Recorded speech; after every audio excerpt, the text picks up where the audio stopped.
It's Madden NFL 23 on EA Sports. And we'll see DJ Moore. And with him, any catch could be a big one. He's the NFL leader in touchdown receptions. It's the Panthers and the Vikings on EA Sports. EA Sports coverage of the National Football League is in uptown Charlotte, North Carolina at Bank of America Stadium. Today, we reach Week 15, and we've got a good matchup in store between the Minnesota Vikings and the Carolina Panthers.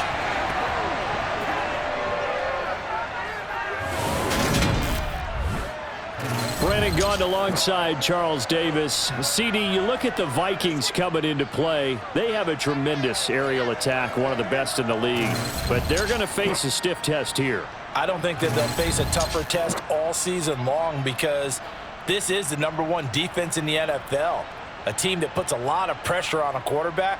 And we know from talking to both of these teams, neither of them is going to back down from this challenge.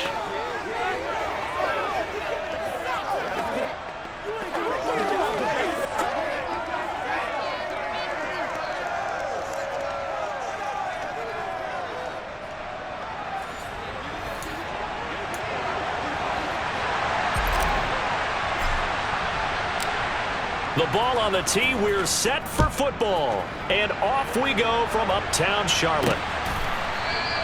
And no run back here, so they'll bring it out to the 25. Under center for the Vikings, out comes the former Michigan State Spartan and longtime veteran Kirk Cousins. Would you say that last week's performance by him, workmanlike in terms of numbers? 1 touchdown, 1 pick, but obviously a loss. Yeah, and that's the bottom line for him. All he cares about is how do we find a way to win the game.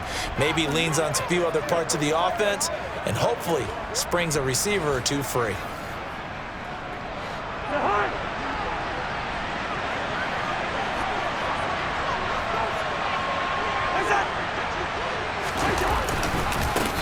They start the drive with Cook. They'll be dropped after a gain of about 6 across the 30 to the 31. Well, this defense for the Panthers, they played extremely well last week in that win over Green Bay. It was a little bit enlightening talking with the defense coordinator about their performance last week because the feeling was that it was a good, solid performance. They did what they needed to do to get the job done and get the win, but definitely a few lapses that they're looking to correct. Now a man open down the middle of the field, and they get him down, but not before he takes it across the 40-yard line. It's a gain of 11 as the Vikings pick up the first. Well, the first drive here and the first time that we've called a big tight end's name, but I can assure you this, Charles, it won't be the last. No, it won't, because when he gets going, now it opens up opportunities on the perimeter because that'll draw the defense towards him in the middle of the field. Now your wide receivers will get involved as this game goes on. The last run got a couple. Here's 2nd and 8. Cousins. Oh, he'll want that one back. Incomplete. He doesn't drop too many in that department. 3rd down. On 3rd down, Cousins. Flush to his right. And this is going to be incomplete. I'm quite sure that they envisioned a much better start to this game when they practiced all week. But they failed on that 3rd down play. That brings up 4th down, and they'll probably have to punt it away. And that one hits a little too close to the goal line, and it continues into the end zone for a touchback. So here are the Panthers now for their opening drive. And they will be led out by their 2nd-year quarterback. And they are in rhythm on offense because of him. I mean, right now he's got everything going the way he wants to, finding the receivers the way he wants to, looking over defenses. No interceptions is the number I lock in on. Before a touchdown pass isn't so bad either. Yeah, what a game he had last week. 1st and 10, and kind of tipping their hand at running the ball. 3 tight ends are out there. And he will find the open man. It's DJ Moore.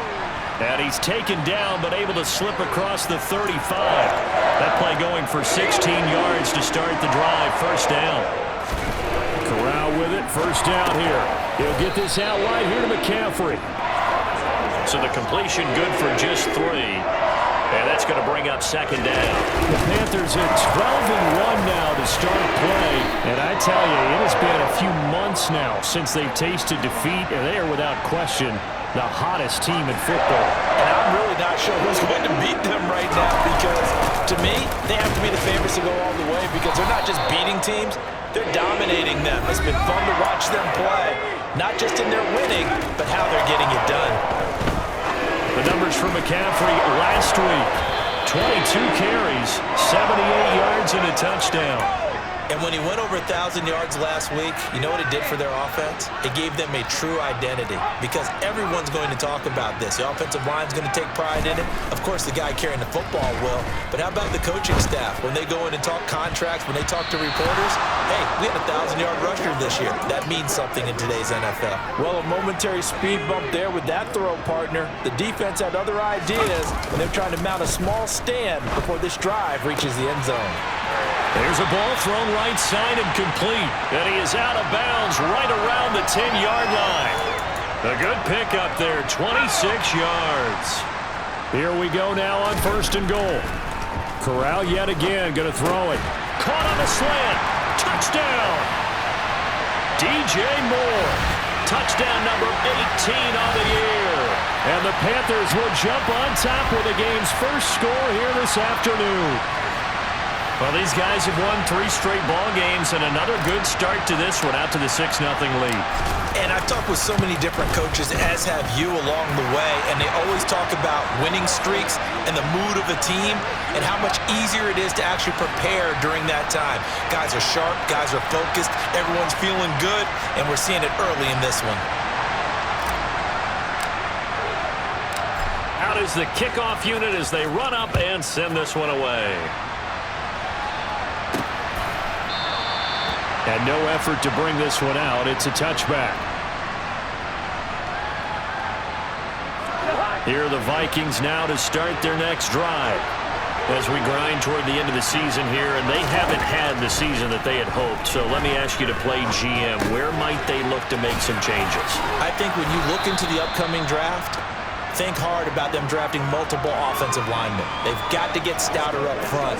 And as a GM always tells me, Charles, this is a big boy league, and big people always end up winning games for you. After 7-0 on EA Sports.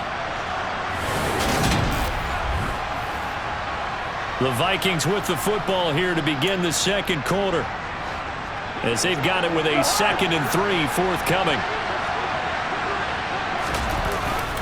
Cousins gives way to Cook. Oh, what a move. And they'll get it up just short of the 45 at the 44. 12 yards there. 1st down, Vikings. How many times do we say in this game that speed kills, and it does it in so many different ways? In this case, you got a back who's quick and shifty, can make moves, make people miss, but also gets to and through a hole before it can close down. That's some of the benefits of that speed, not just outrunning people in the secondary, and that led to a really nice game. And he edges forward, but only gets a pair of yards out of it, and it's 2nd down. You've got to be impressed by that defensive front on reps like those. They were not being moved off the line, kept their shoulders square, and gave their teammates time to fight to the ball and limit that gain. Throwing on 2nd and 8. Cousins gets this one to Morris. And he'll be tackled on the other side of midfield at the 46-yard line. And the tight end is certainly a position built to move the chains because they can control space underneath. If they've got good hands, then, of course, they're a dynamic target. But one other thing is they're right in the sight lines of a quarterback on just about every play, and that makes it easier for the quarterback to pick him out and deliver. And he'll be brought down inside the 40-yard line. Such a tough position to defend near the line, even when you add a second defender, but the big man shrugged off the extra body and made the play call a success. From the 39, Cousins got his man, and it's out. He put it on the carpet, and it's picked up by the Panthers. And he'll take this back all the way up past the 45-yard line.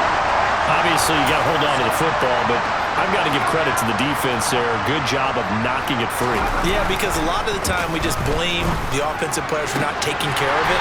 How about the effort of the defensive players knowing that guys guys are going to, and if they're good, anticipate the contact coming and try and cover up the football. And they still find ways to knock it free. 2 minutes on the clock, second quarter, 7-0 ball game. Ball up to the 35 now as they come up on 1st and 10. Now, meanwhile, a pass that should have been intercepted, but it winds up falling incomplete. Here's 2nd and 10 now from the 35. Meanwhile, Corral's throw here into the hands of Moore. Looking to speed things up here, going with some tempo. They'll try and pick it up with McCaffrey. And I don't think he got there, no. He's short by maybe a foot, maybe. Call it 4th and inches.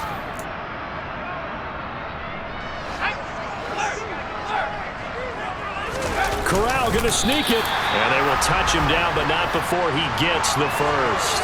They only got a couple, but a couple's all that they needed as they convert on 4th.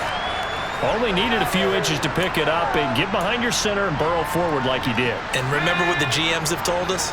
We build an offensive line starting with our center, the guy who can make all the line calls and also move those big defensive tackles in order to pick up first downs.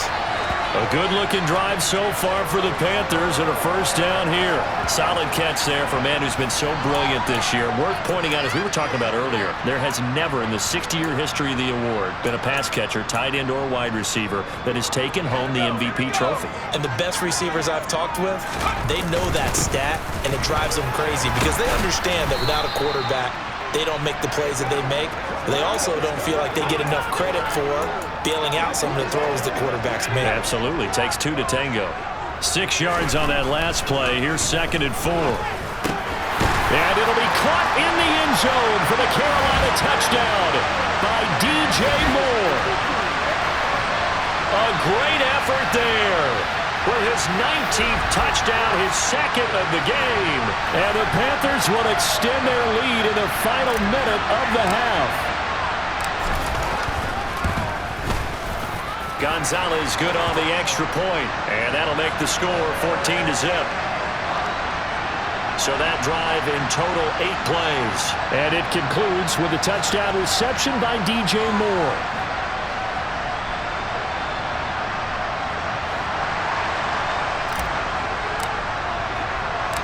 The kickoff unit is out on the field, and they will send this one away. From the 6. And he returns this to the 22. The Vikings going to take over now late in this first half. And with him down 2 scores, you wonder if they might try and put something together, even if it's just to get into field goal range. His throw incomplete. You've always been very good about checking my math. Am I correct? That's the first time that it's been incomplete when they've thrown it to him? Yes, he had caught every other ball coming his way. So they feel like they've got something really good going there, and they're going to continue to go there until the defense makes an adjustment and takes it away. Well, they finally made an adjustment there. We'll see if they can build on that stuff. So 7 yards from the first down here as they come up to the line of scrimmage. Working out of the gun, Cousins. And that one goes incomplete on the drop. That's one he definitely normally catches. 4th down. Now Edwards to kick as he sends it away. And this one will not be returnable as it sails out of bounds. The Panther offense going to see the ball one more time in this first half. And with a 14-0 lead, they may just try to get this to the locker room. Corral to throw, 1st and 10.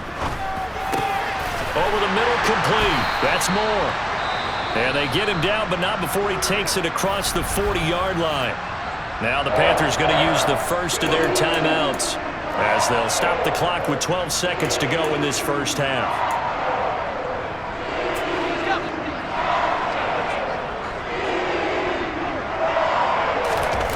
Play action, Corral.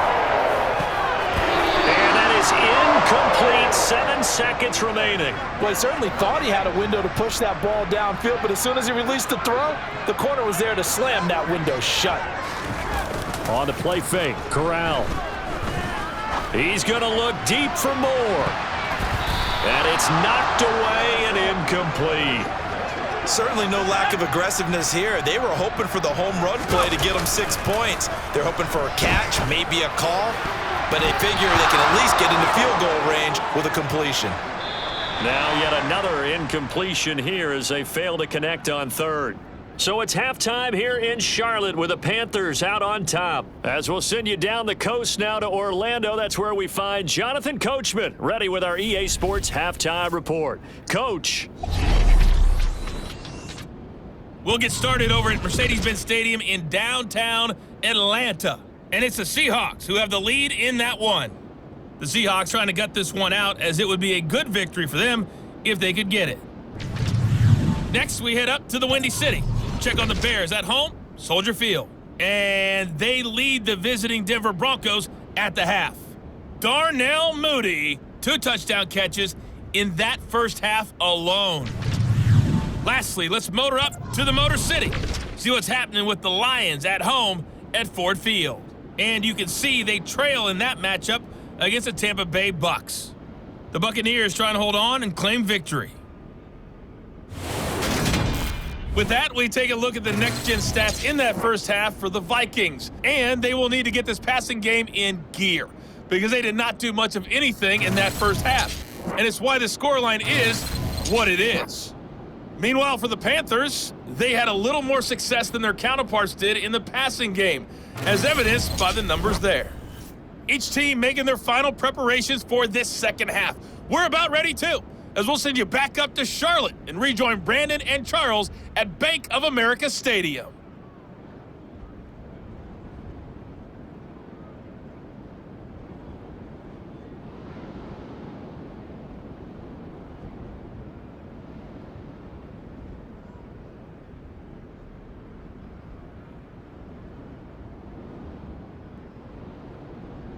All right, Coach, thanks very much. Fine work as always as we welcome you back for quarter number 3. The Panthers out in front, and they will get the football first. Second half action underway. Fielded just outside the goal line. And a nice return sets them up pretty good here right at the 30-yard line. And the Panthers ready to go back to work to start the third quarter. Hey, Charles, they've got the lead. Put your coaching hat on here now. What's the game plan for the second half? I think getting the running game going a little bit more because I thought in the first half they didn't get it moving the way that they would like. They had success throwing it, but I think these first couple of drives, they'll want to get those running backs going and give them more opportunities, and I will guarantee you that those guys were lobbying for them in the locker room at halftime.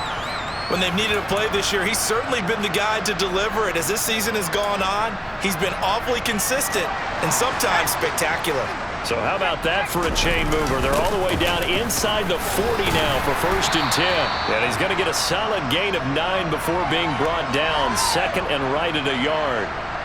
He hadn't had a ton of success here so far, but you get the feeling that he might be on the verge of popping one. Yeah, even on that one, there was a little bit of a hole, but it closed there quickly at the end. Another run with McCaffrey on 2nd down. And inside the 20 before he's brought down. 40 yards rushing for him now on just 6 carries to this point. So from inside the 20, here's 1st and 10 at the 18. They stay on the ground. McCaffrey again. And he'll take it from the 18 to the 15. A gain of 3.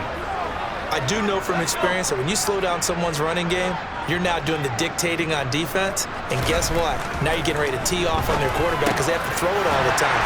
But you still have to be alert for the draws and other plays of that nature to make sure you don't get hurt. These two have hooked up 9 times now this afternoon as they pick up the first. McCaffrey is into the end zone for a Panthers touchdown.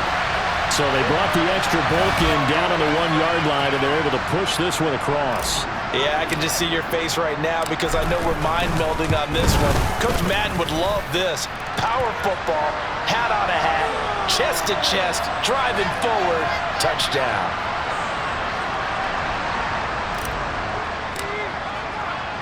The kickoff team on the field now as they will send this one away. Take it in at the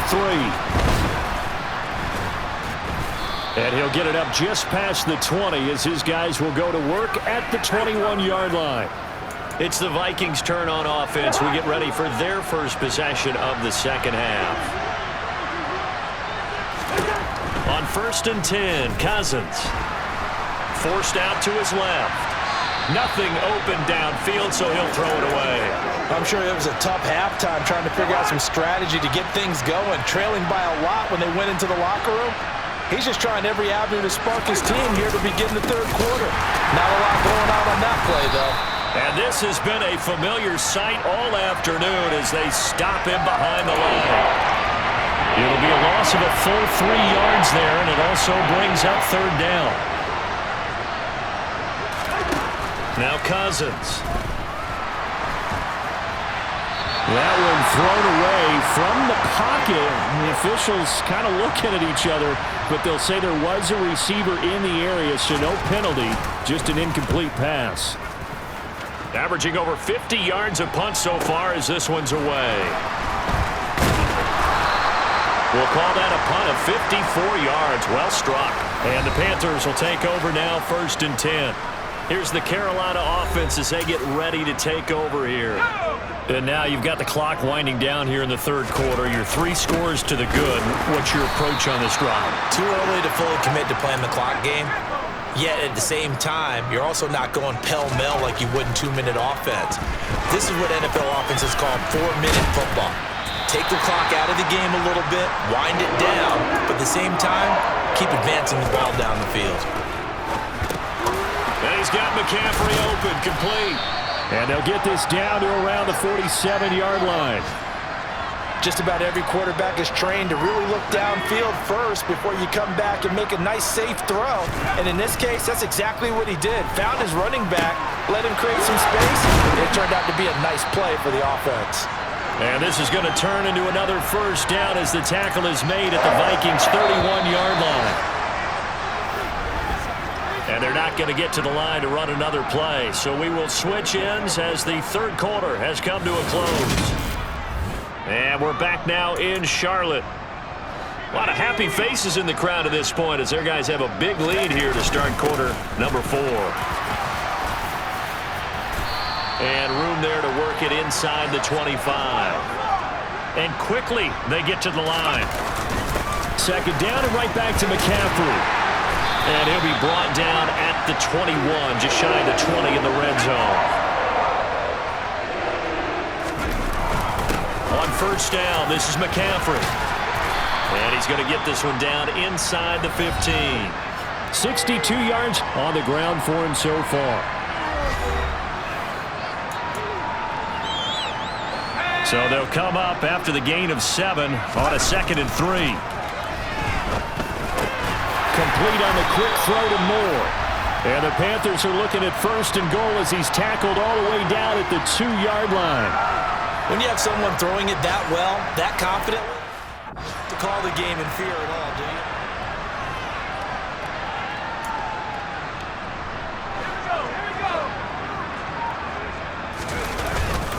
They'll try to run with McCaffrey. Fighting for the end zone. He lost the football. It's out. And who's got it? The defense does.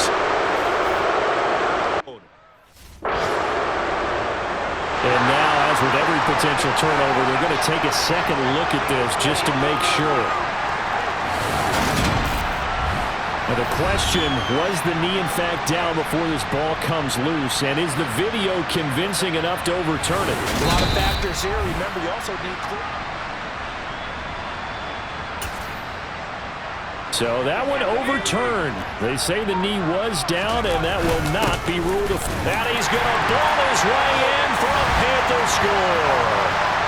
Christian McCaffrey, his 12th rushing touchdown on the year. And the Panthers add on to their lead, and it's looking like that win streak is going to extend another week. Gonzalez able to tack on the PAT, and that makes the score 28-0.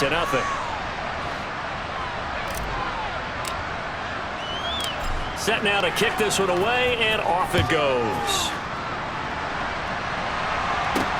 This will be fielded inside the 5. And makes it across the 20 as his guys will set up shop at the 23-yard line. So the Vikings in possession of the football as we get you reset. Here are the Vikings now to start their next drive. We certainly had a sense coming in here that these guys were in for a tough one on the road. That has been how this ball game has played out. They trail big as we continue on now here in this fourth quarter. Ball at the 26, 2nd and 7. To throw, Cousins. And that is incomplete. That's coverage you'd expect to see in a tie game late. Not in a lopsided game like this. They are not letting up. Throwing, Cousins. Got an open man finding Jefferson. And he'll be out of bounds just shy of the 40. So the big play gets him across midfield now for 1st and 10. Here's Cousins. Another one on this play for Justin Jefferson. All right, now here we go. And he'll be taken down here just shy of the 30. They'll throw again. Cousins. Swinging this out wide here for Cook. And he'll be hauled down at about the 30-yard line. Throwing again on 2nd down. Cousins. And he drops it incomplete. And their struggles continue here. They got to get it to the 21 here on 3rd down. Throwing is Cousins. Open here, Adam Thielen. And they're going to have another 1st down as the tackle's made at the Panthers' 13-yard line. Now the offense going to use the first of their timeouts as they'll stop it with a little over 30 ticks to go in the football game. From the 13 now, they work on 1st and 10. Cousins to throw it. To the goal line, but it's incomplete. So many times when we talk about coverage, we're just about a defender running with a receiver, but a big part of it is understanding where the football is, finding it. In this case, when it arrived, it wasn't a surprise, and he was able to bat it away. And he was able to shed one tackle but could not get away from there. One last shot now for Cousins. Caught on a slant. And a little bit of a consolation prize there. He's into the end zone. Won't win them the game, but they do get the score with all zeros showing. But some fantasy players are really happy with that score. The extra point is good, but it only impacts the final score as this game comes to a close. Well, on the one side, if you try to take away something positive from this game, they played to the final whistle, getting the touchdown there on the last play. But still, all for naught, really. Yeah, I'd say give them points for positivity. I like that. That part is good. But I often wonder, when the game is settled and the clock is run out, do we really need to kick the extra point? Oh, yeah. It's silly. It's silly. It doesn't make any sense to me. I know that people have explained before, well, you got to play it all the way through. Come on, this thing was done. So for Carolina, they continue to make their case as a Super Bowl favorite as they move to 13-1. And they'll get to stay put for a few days as they'll host the Buffalo Bills next week. Meanwhile, for Minnesota, their slim playoff hopes are gone now as they fall to 5-9. And they'll try to make amends next week as they host the New Orleans Saints.